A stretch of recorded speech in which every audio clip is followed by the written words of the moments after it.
In this video, I'm going to talk about how to design your environment so that you're more likely to achieve your goals, you do more of the things that you want to be doing, and you do less of the things that you don't want to be doing. In the words of Dr. Marshall Goldsmith, if we do not create and control our environment creates and controls us. Step 1 of designing your environment. So if you watched my video on organizing my sister's life, I started that video out with a little interview because I needed to ask the right questions so that I could shape her environment in a way that was actually helpful to her. You need to do the same thing but with yourself. So on the screen you're going to see a list of questions that you can ask yourself before you start doing any environment design. Answering these questions will give you ideas of what you want to optimize your environment for. It's one thing to organize, tidy, clean, declutter even your space. It's another thing to design your space so that it helps you to write your book or exercise or read more. As you brainstorm, you really want to focus on maybe 3 to 5 things that you want to achieve or do more of in the new year. So what you're really asking is, what do I want to design my environment for? Once you've picked a few things that you really want to focus on, start brainstorming. Start generating ideas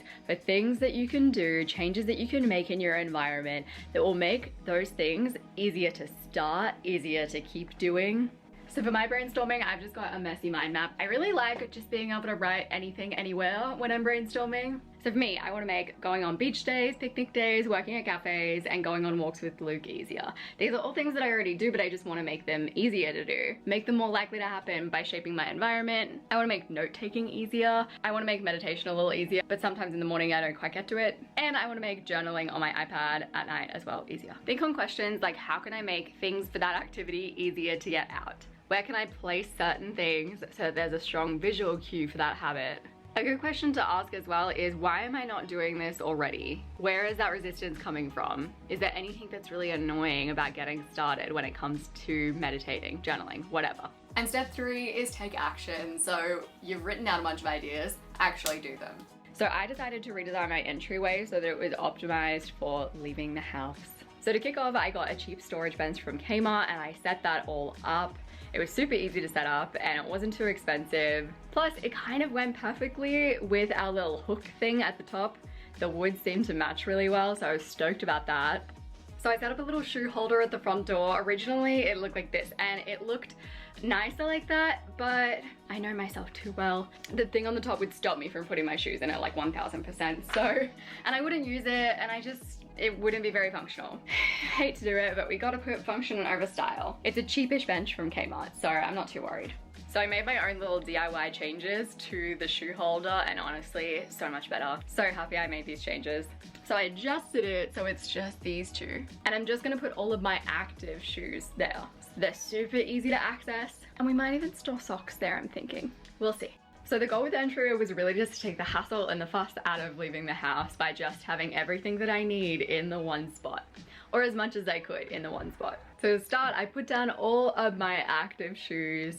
I use the bottom shelf to put all of the things that I might need on my way out. Things like socks, swimmers, water bottle. I feel like this is probably gonna change over time. As I use it more, I'll get a gist of what kind of things I want more so at the entryway. But this is where we're starting. If you are listening to this and you're like, yes, I want to do this, but I want a little bit more guidance, I do have a worksheet that you can download on my Squarespace website. Squarespace is the sponsor of today's video. I use it for both my main website and my app website because it's just so easy to build a website on. You can pick from one of the templates that are already existing and they are all beautiful and lovely. Don't need design skills. And you can create a website to sell content, products, or even your time. Squarespace is flexible no matter who you are, what kind of website you're creating, whether you're a content creator like me, or maybe you're an artist, a designer, you create digital products, maybe you sell books, or you have a restaurant. No matter what, you can create a website using Squarespace and you can do it with ease. You can even monetize your website with membership areas. So you can add a little paid space on your website, or you can create a whole new website for your membership. On my website, I have things like my books page, all the books that I love, my apps page, a contact page. I even have my connected social media profile on my main page too.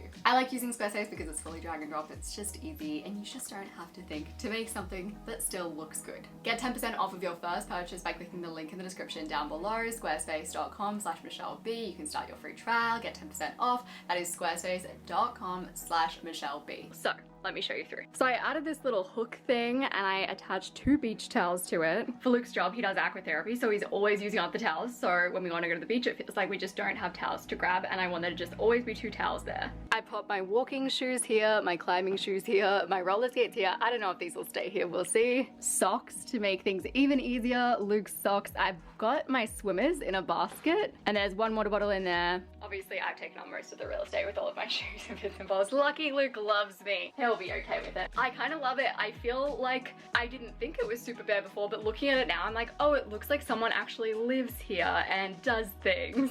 Plus, if I do want to go on a walk, we want to go to the beach, everything's really easy to access and it's right there. So something I wanted to do more of was go and work at cafes, but one of the things that stops me is my laptop not being charged, and this charger has been in my sister's space for like 6 months. So I finally got it out and I put it in a spot, gave it a home, so that if I need to charge my laptop, it's so easy. This is such a tiny change, but I know it's going to be impactful. Then another thing I wanted to do more of in the new year is journal and take notes at night on my iPad. And to make that more likely to happen, having my iPad stored on my side table would just make so much sense. But right now it doesn't fit because my lamp is really big. So I ended up replacing my table lamp with a floor lamp so that I had my whole side table and I could fit my iPad and my Kindle on my side table. That way, if I do go to journal or read at night, I can just grab them.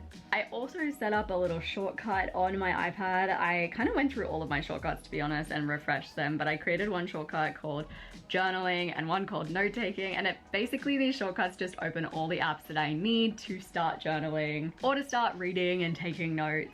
Sometimes it's just getting started that feels overwhelming, so having a little shortcut that I can click that's kind of like a go button makes things feel so much easier to start. In the new year, I want to meditate more consistently, and one of the things that stops me from meditating is my AirPods being dead. I usually use my AirPods to meditate because usually Luke's asleep in the next room, so I wanted a backup for whenever my AirPods were dead or for whatever reason I couldn't get to them. So I just got a pair of wired headphones and I put them in a little cup. So they're right next to me and I never have an excuse not to meditate. So every single change that you make to your environment should really be seen as a little experiment. Your changes might really help. You might immediately be like, this is so much easier. I'm so glad I made this change. Your changes might not make any difference at all. But as long as you see it as an experiment, you really cannot fail. The whole point of experimentation is to trial things out. When they don't work, make changes. If you really want to reinforce that experimenter mindset, set a reminder in a month's time to look back at all the things that you brainstormed. What's working, what isn't? What can you do differently? Environment design isn't the be-all end-all when it comes to behavior change. And if you've found that you've designed your environment so perfectly and you've tried to do this before and maybe it hasn't worked for you, I have a video called You Can Build Self-Discipline. It's super comprehensive and it talks about a lot more than just environment design when it comes to behavior change, so it's worth a watch after this video. I'll have that link down in the description and on the screen. I appreciate you so much and I'll see you soon.